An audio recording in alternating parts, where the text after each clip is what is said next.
The Tennessee Titans may be 0-2, but we have a franchise quarterback. And that's the most important thing for 2025. I'll break it down on today's edition of Locked On Titans.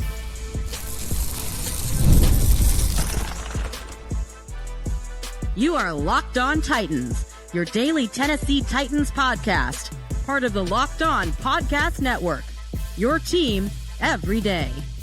Welcome to the Locked On Titans podcast. I am your host, Tyler Rowland. Titans fans, today's edition of the Locked On Titans podcast is brought to you by FanDuel. Right now, new customers can bet just $5, and if your bet wins, you'll get $300 in bonus bets to use across the app. On today's show, we're going to talk about the things that I'm most disappointed in that I think are a surprise early in the season. We'll talk about some disappointing things that aren't quite as much of a surprise, but I want to start with some optimism and some positivity on today's show. We got to talk about how Cam Ward and some of the other Titans rookies are really showing out. Now, before we get into it, do want to thank you for making Locked On Titans your first listen each and every day. Remember, Monday through Friday, Tennessee Titans content all year round, always for free. You're not going to beat that anywhere else. Make sure that you get subscribed, stay subscribed. It's your team every day. Speaking of every day, shout out to my everydayers out there tuning in Monday through Friday. Couldn't do it without you guys. If you aren't an everydayer, what are you doing? Nobody is bringing you as comprehensive coverage of the Tennessee Titans as I am, whether it's here on the Locked On Titans podcast, going over all the discussions, all the talking points, or over at the Tic Tac Titans film channel where I'm breaking down the film. I got my Cam Ward breakdown from week 2 out right now on the Tic Tac Titans YouTube channel. I'm going to have an Elic Ayomanor video going out on Tuesday. Make sure that you guys check all that stuff out and stay locked in here with me on the Locked On Titans podcast. But with that being said, again, I just wanted to bring some optimism to the Tennessee Titans discussions on today's show because everyone's mad, everyone's angry, and I get it. The Titans are 0-2. The coaching disaster that happened in week 1, the second half letdown that happened for the Titans in week 2 against the Rams. I'm not telling you not to be frustrated by those things, but I just want to make sure that everybody understands what a successful season looks like for the Titans. And I mentioned it when I talked about my record prediction for the Titans coming into the year. I had the Titans winning 5 games. And I know right now you're already typing, well, they're not even going to get to 5 games. And they very well might not. But we knew, if you were a logical person, we knew coming into this season that the Titans were not making the playoffs. The Titans weren't going to be this year's Commanders. The Titans weren't going to make some kind of crazy run. I didn't even expect the Titans to be the on-the-bubble team to be on the playoffs. Now, some of you guys were in my comments saying 10 wins, 8 wins, 11 wins, and listen, I'm sorry, you should have listened to Uncle Ty. Like, those were unrealistic expectations all along for where this team is. But what actually matters for this team this year, the most important thing for this team this year is Cam Ward being the franchise quarterback. That is what actually matters. And no matter how many wins the Titans get, no matter what it looks like or what they do, if Cam Ward is the one, if he's Neo, if he's Nemo or Neo in the Matrix, not Nemo in the ocean, then the Tennessee Titans had a successful season. Now, that doesn't mean that there won't be change that's necessary. That doesn't mean that, that everything is figured out. I've talked about it. The Titans still need probably a head coach. The Titans still need a bona fide alpha edge rusher. The Titans will probably still need a franchise left tackle. They'll need another star wide receiver. Like, the Titans are far from being the team that we want them to be. But the hardest thing, the most difficult thing to find in the NFL is the franchise quarterback. And we can't fit Cam Ward for a Hall of Fame jacket already, but through 2 weeks, going through the tape, looking at the data, it's hard not to look at what the Titans have right here and saying, wow, Cam Ward is the guy. Cam Ward is the guy. And if you watch my film breakdown on Tic Tac Titans, you know it wasn't all perfect. That was the name of the video. Cam Ward flashes potential, but it wasn't all perfect. And it wasn't. There were some missed throws. The strip sack fumble. He's got to be stronger with the ball. And that's something that Brian Callahan talked about on Monday at his press conference, he said, quote, yeah, he sees the field really, really well. That part has been really encouraging. I think we had one or two missed opportunities that you can't miss in a game like that we had a chance to generate something explosive potentially. I thought he was better with his footwork and with his progressions this week than he was the week before. I think he's getting better every time he walks on the field, and that's really good to see. And Callahan talked about some of the issues. He said, quote, the biggest thing for him is the ball security portion, just trying to keep two hands on the ball moving to the pocket. That's the thing that all young quarterbacks got to get used to. There's arms and bodies and people raking at the ball at a really high rate, and we got to do a better job of securing it in the pocket. But there's a lot of really great things from camp. Some of the throws, the location, some of those balls to Elic Ayomanor down the sideline. There was some really, really good stuff from the game that I'm incredibly encouraged by. Again, you stack another week of practice and another game, and you like to see it continue to get better, and I think he will. Cam is so poised. He's so calm. He's so confident. He's never rattled. The accuracy on the back shoulder throws to Elic Ayomanor. Going through his progressions, I thought Cam Ward was excellent in the quick game in the second half. Now, the Rams were a little backed up in zone coverages after they got a lead in the second half. That's absolutely true. But being able to diagnose what the defense is giving you and make the right read and make it with the quickness he was making it, all incredibly encouraging. And Cam Ward has already completed a historic achievement on next-gen stats. Since they started tracking in 2016, Cam Ward had the longest throw on the run of anybody. Since 2016, no one has thrown a pass 30.4 yards while also running 8 miles per hour on the run. So Cam Ward's already doing historic things, and I think everything that Brian Callahan said on Monday about Cam Ward is exactly what we saw in the film breakdown that I did earlier. It all matches up. He overthrew Chim Dike on the sideline. I thought he could have driven home a crossing route to Tyler Lockett on that strip sack fumble. Even if he doesn't drill it home to Tyler Lockett on the strip sack fumble, you got to be stronger with the ball in the pocket and not fumble there, all right? So yeah, it wasn't perfect. But the way that he can diagnose how calm and how poised he is for his second game, and remember, they just played the Broncos, who led the NFL in sacks last year, on the road in Denver. And then they played the Los Angeles Rams, who are one of the best defensive lines in the entire NFL. You put all that together, and I'm sorry, I just woke up on Monday morning feeling very optimistic about the future of this team, because the most difficult thing to find in the NFL is a franchise quarterback, and I think the Tennessee Titans have found theirs. So forgive me if I'm out of the doom and gloom of the loss, and I'm starting to look at it and be like, you know what? I didn't think that they were going to win either of these games anyway, and Cam Ward has looked good. And at the end of the day, losing a lot of games while Cam Ward looks good might be the best thing for the Tennessee Titans this year. Now, the other best thing for the Titans is the other rookies playing well. The connection with Elic Ayomanor.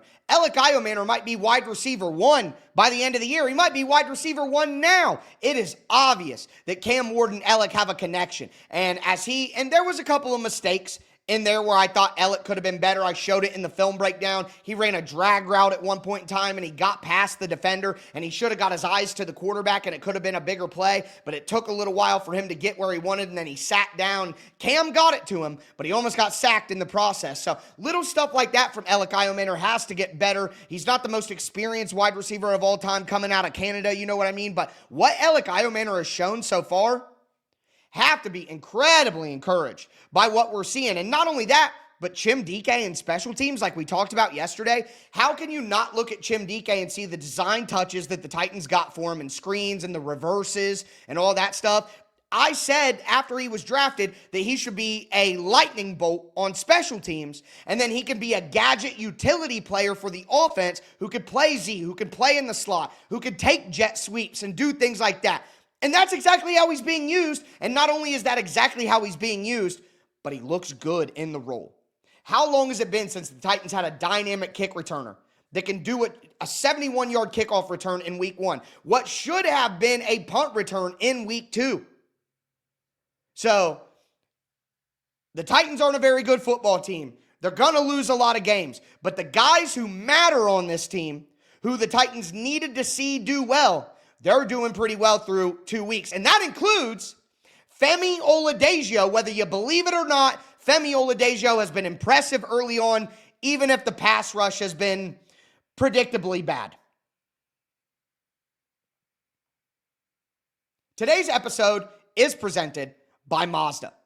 Mazda crafts cars for those who do more than simply move. Mazda delivers confidence with every ride, with more IIHS Top Safety Pick awards than anyone else as of August 2025. Look, whether it be footwork, breath work, athletes sweat all the details. Mazda brings that same intention to every model they craft. You can feel the Japanese craftsmanship in every detail, from the metallic accents to the available Nappa leather upholstery. Say that 5 times fast. You can make everyday drives feel like anything but. From smooth handling to intuitive controls, with all-wheel drive standard in every crossover SUV, you can drive with confidence through almost any season.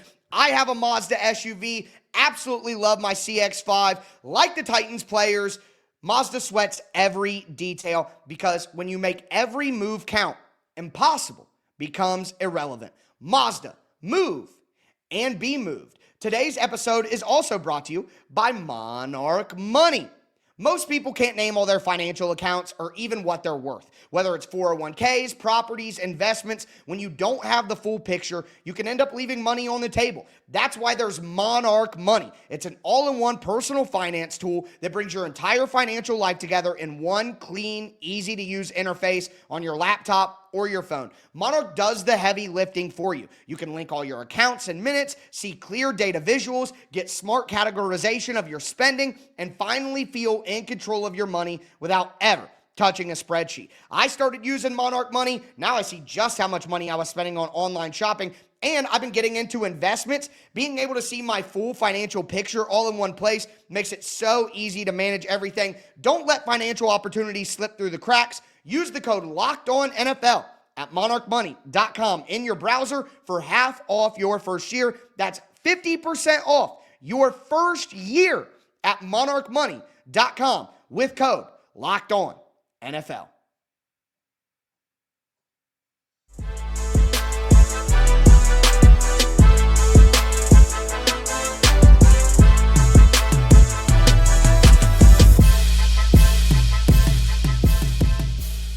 Titans fans, let's continue today's edition of the Locked On Titans podcast. Little Optimism Monday to start the show. I want to remind you guys what the actual goal of this season is. And I know that some of you don't want to hear it. You thought 10 wins. You thought 11 wins. You thought 9 wins. Well, you thought wrong.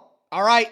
You thought wrong. So readjust your expectations and realize that in reality, Cam Ward and the rookies playing well, some of the young guys, that's what's most important. And that includes Femi Oladejo. And even if the pass rush has been predictably bad, I think Femi has been a bright spot, whether people want to admit it or not. But before we continue today's show, thank you again for making Locked On Titans your first listen. Make sure you get subscribed, stay subscribed. It's your team every day here on the Locked On Titans podcast. But again, we talked all off season long about how the Titans pass rush is going to be bad. They don't have the talent. They don't have the ability. It's just not there. No matter what they do or how they try to attack, whether it's that, oh, we're going to push the pocket and rush as a group, whether it's blitzing, which the Titans haven't done at all. Surprisingly, you played a 36-year-old quarterback, and the Titans blitzed Bo Nix more than they blitzed Matthew Stafford, which I think is absolutely insane after the statistics and the data that we talked about last week about Matthew Stafford under pressure. And with the injuries up front, the Titans didn't blitz nearly at all in that game. And the one time they did that I can recall was Amani Hooker off a slot blitz, and he got a sack. I don't know. The Titans blitz percentage went down this week from week 1. Doesn't make any sense to me whatsoever. But regardless, again, talking about problems that the Titans have that aren't really a surprise, the pass rush being bad is one of those. The Titans had 14 pressures and 1 sack in both weeks. 14 pressures, 1 sack against the Broncos. 14 pressures, 1 sack against the Rams, according to Pro Football Focus. Not good. Now, they were more efficient in the pass rush because the Rams dropped back to pass less. So they got more pressures, or the same pressures and less dropbacks, the same sacks and less dropbacks. But being more efficient doesn't necessarily mean that you were good either. You know what I mean? And when people talk about the pass rush, what's been very annoying to me personally when people talk about the pass rush, and I mentioned this on yesterday's show, is that everyone goes after Femi. People complain about the pass rush. It's, why did the Titans take Femi Oladejo in the second round? He's not doing anything. What a bust pick. How dumb. You don't take a project in the second round, all that. When what I said yesterday, and what I will continue to say is, why aren't people pissed off at the veterans? Arden Key, Draymond Jones. Why are we not worried about those guys more than Femi? We knew that Femi Oladejo was going to be a project. We knew that he had to develop the pass rush stuff. We knew that. But it's 2 weeks. The Titans' pass rush is bad. And everyone wants to blame Femi? Well, in true pass sets, like literally passing situations, no rollouts, no draws, no screens, no, true pass rush situations, Femi Oladejo has a better pass rush win rate than Arden Key or Draymond Jones. Femi is 13% pass rush win rate, which is not good, but Draymond Jones is 12%, and Arden Key is 8.3%. Arden Key is a longtime veteran. Arden Key is getting paid a bunch of money. Not a ton. It's not like a super high paid contract, but he's getting paid more than Femi. Why, when people complain about the Titans' pass rush being bad, which we knew it would be bad, 24th in pass rush grade on Pro Football Focus, they're 30th or tied for 29th, whatever you want to say, in total sacks this year. And they could go down too because there are more games on Monday night after I'm recording this. But like, Femi is producing better than these veteran players who have been playing edge for their entire lives, or at least their entire professional careers and college. Femi Oladejo was a stand-up linebacker for his college career. This is his first full season of football in his life playing on the edge.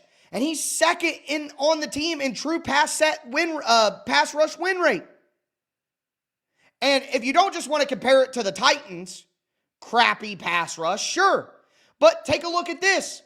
Femi Oladejo, among rookie edge rushers, he has more pressures, 3, than Jalen Walker, who is a first-round pick, than Princely Omami-Ellen, who is a pass rush specialist from Ole Miss, than Jack Sawyer, who won a national championship with Ohio State, than Nick Scourton.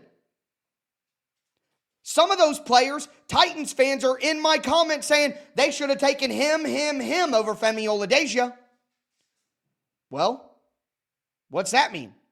And if you want to go even deeper, here's some better names for you. Femi Oladejo has 3 pressures on the year. That's tied with Shamar Stewart, first-round pick, Mykel Williams, first-round pick, and Mike Green, who everybody screams up and down the Titans should have taken over Femi Oladejo, even though, look at his off-field situation and tell me that's the kind of player you want the Titans to draft.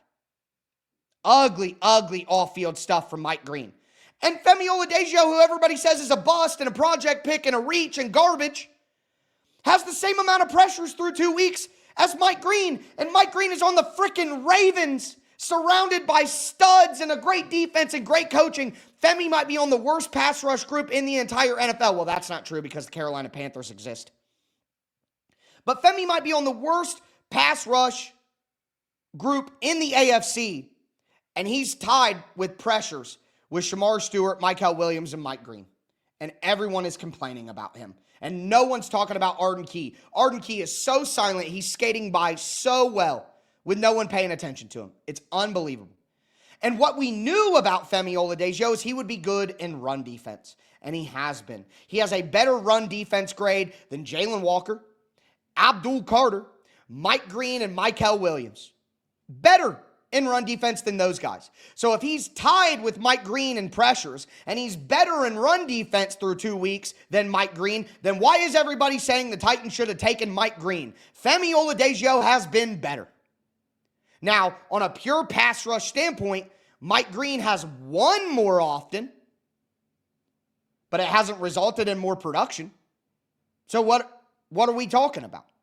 You know, so the Titans' pass rush being bad is not a shocker, but I wouldn't look at Femi Oladejo first in line and say it's his fault. We didn't expect him to come in right away and be a great pass rusher. So, it just doesn't make a lot of sense to me. Now, the other thing I do want to mention here that has not been a shock, but boy, it's bad, is the Titans' penalties. And you know that it's bad. I know that you know that it's bad. But listen to this. The most penalties in the NFL through 2 weeks, with the Monday Night Football game still to be played, 2 of them, 28 penalties. 5 have been declined, so 23. But 28 called penalties on the Titans, first in the NFL. And how that manifests in on-field numbers, the Titans have by far, the worst net penalty yardage with negative 119 yards. The Titans have given up 120 yards to their opponents through penalties. That is the worst in the NFL by 20 yards. Second worst is 99. Now again, the penalty problem is predictable because the Titans were terrible with penalties last year, and they don't respect their head coach. So, of course, they're not going to improve or change on that. But it doesn't make it any less disappointing to see the numbers and see just how bad it's been through 2 weeks. You cannot win like that. Can't do it. But with that being said, I want to talk about some things that have been bad that I am kind of surprised by. Do want to let you guys know that today's episode is presented by FanDuel Sportsbook. The NFL season is here, and FanDuel is making sure that you're ready for kickoff with a can't-miss offer. Right now, new customers can bet just $5, and if your bet wins, you'll get $300 in bonus bets to use across the app. Again, new customers can bet just $5. And if your bet wins, you'll get $300 in bonus bets to use across the app. I love using FanDuel. Doesn't matter what I'm doing, whether it's a player prop, a money line, a spread, building a same-game parlay from a bunch of different things like that. Or even if I miss kickoff and want to jump in with some live betting, I can do it all on FanDuel. It makes every game even more exciting, whether I'm just watching my favorite team, the Titans, or keeping an eye on my fantasy lineup. I can't lie to you guys. I like to hedge my bets with my fantasy lineup. I know. No one's shocked by that. But either way, it's quick, it's easy, and it's the best way to add a little more energy to your Sunday. So are you ready to play? Download the FanDuel app now by visiting FanDuel.com to get started. Once again, that's FanDuel.com to place your first $5 bet.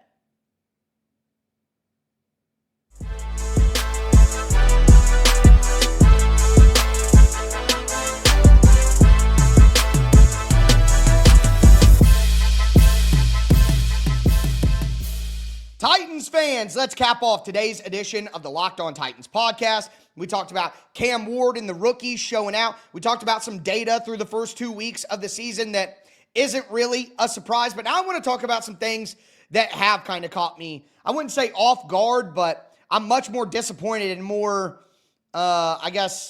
surprised, is the word. I'm a bit surprised by just how bad some of these things have been. Now, before I dive into them, I do want to thank you again for making Locked On Titans your first listen each and every day. As a reminder, check out the Tic Tac Titans film channel. I'm doing all of my free film content over there.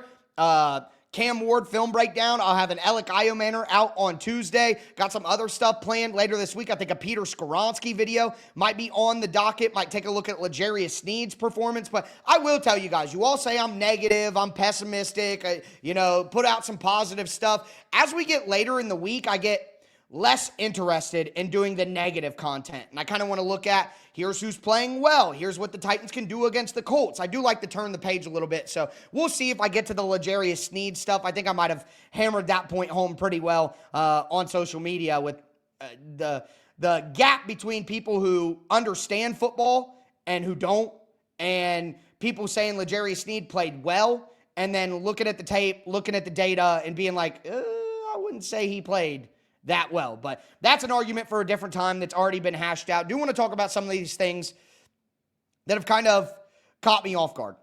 And I have to admit, and maybe you guys will say that this is my fault, but the sacks. 11 sacks so far. And I guess maybe it's not surprise, maybe it's not shock, but it's disappointment. It's disappointment. The Titans have allowed 11 sacks. That's not going to get it done. That's like bottom 5 for a rookie quarterback in his first 2 weeks in history. I forget the rookie quarterback's name. They had 15 sacks. David Carr in 2002 with the Texans, his first 2 starts, there were 14 sacks. Also, shame on CBS. They put out a stat that Cam Ward had the most sacks taken in any rookie's first 2 starts ever, or like since 1970, and it's just blatantly wrong. I just told you guys, it's blatantly wrong. It's just not true. They deleted the tweet on Monday morning, but they left the tweet up all Sunday night because it was getting good engagement. Like, what a great microcosm of the issues with our society. That you could just put out fake numbers that are false, that aren't true at all, and are easily verifiable to not be true. But because people listen to it and want to engage with it, you leave it up and pretend it's real. I mean, there are accounts on social media that are fully dedicated to putting out fake information that's not true just for the purpose of getting engagement. Like, it's just whatever. I'm off my soapbox on that. But regardless of that, the 11 sacks is still disappointing. Now, let's just be honest here, though. Let's be blatantly honest about the sacks. I would say 2 of them are on Cam Ward. You could maybe say 3. I think you could make a strong argument that 3 of those 11 sacks are Cam Ward's fault. The strip sack, where he could have got the ball out to Tyler Lockett, in my opinion. Some people say he could have got the ball to the flat to Chigakonkwo. I went over that in my film breakdown. Number 3, the Rams safety, is breaking downhill hard. I don't know that that's an easy completion like everyone's trying to act like. I think the more reasonable argument is Tyler Lockett on the crossing route, which I talked about in the first segment as one of the bad plays that Cam Ward had. And instead, he climbs the pocket, gets strip sacked. That's probably on him. You could make that argument.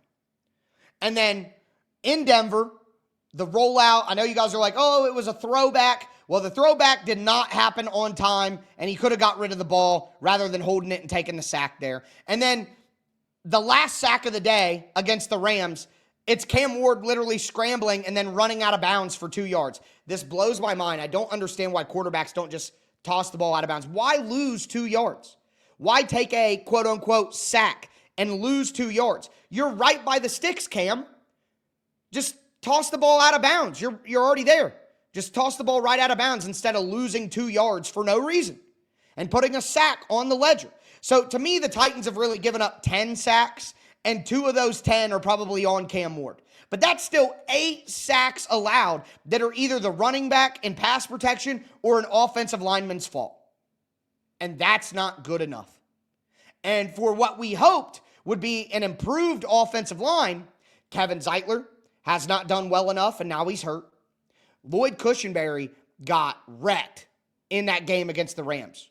Other than John Ojukwu, who was a turnstile, Lloyd Cushenberry was far and away the second worst offensive lineman. Now, I'll give Cush a little bit of grace because he's coming back from an Achilles injury. He got no work in the preseason.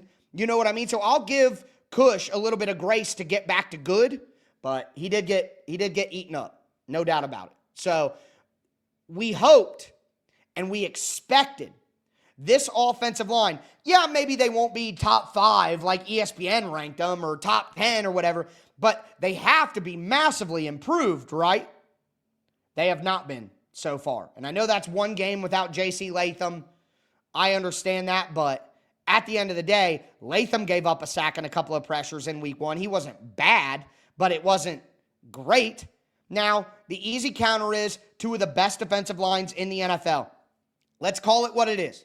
The Colts have good talent on the interior, but the Colts defensive line is nowhere near as good as the Broncos and the Rams. So if the Titans don't bow their neck on the offensive line and have a much better game this week, it's going to be trouble again.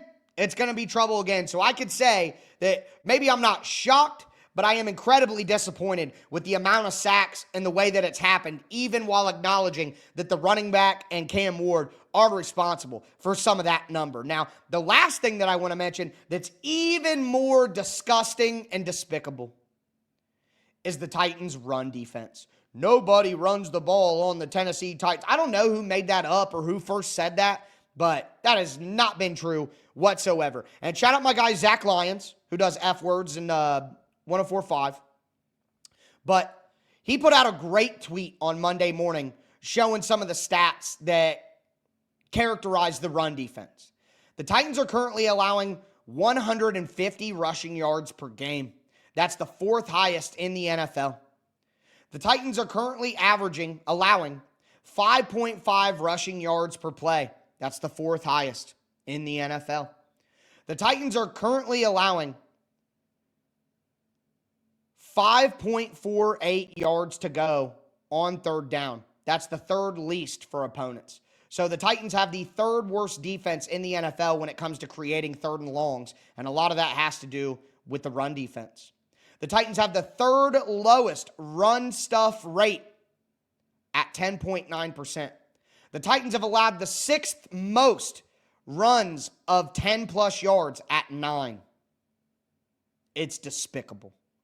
And when the pass rush is as bad as it is, and we know it, to not be good in run defense also just wrecks you. It just ruins you. The Titans can't blitz. That's probably what Denard Wilson would say. I can't blitz. They're in third and short every time. I can't blitz. If I blitz, we're going to leave too many holes in the field. We're not going to get there in time with the ball coming out quick. It's not going to work. That's probably what the answer would be from Denard Wilson. I wish I could be there to ask, right? Maybe someone will ask. Denard Wilson will do a press conference later this week. The coordinators always do.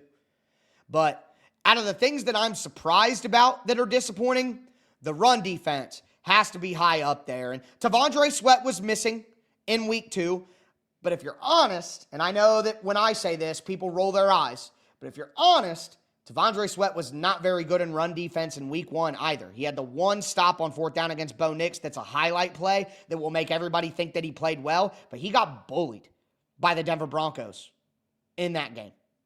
So whether Sweat or no Sweat, the Titans' run defense has not been good. And I will tell you this, I had somebody say something to me about it on Twitter. I don't know if I'll get around to doing a film breakdown on the linebackers this week, but it makes me sad to report that Cody Barton has not been good.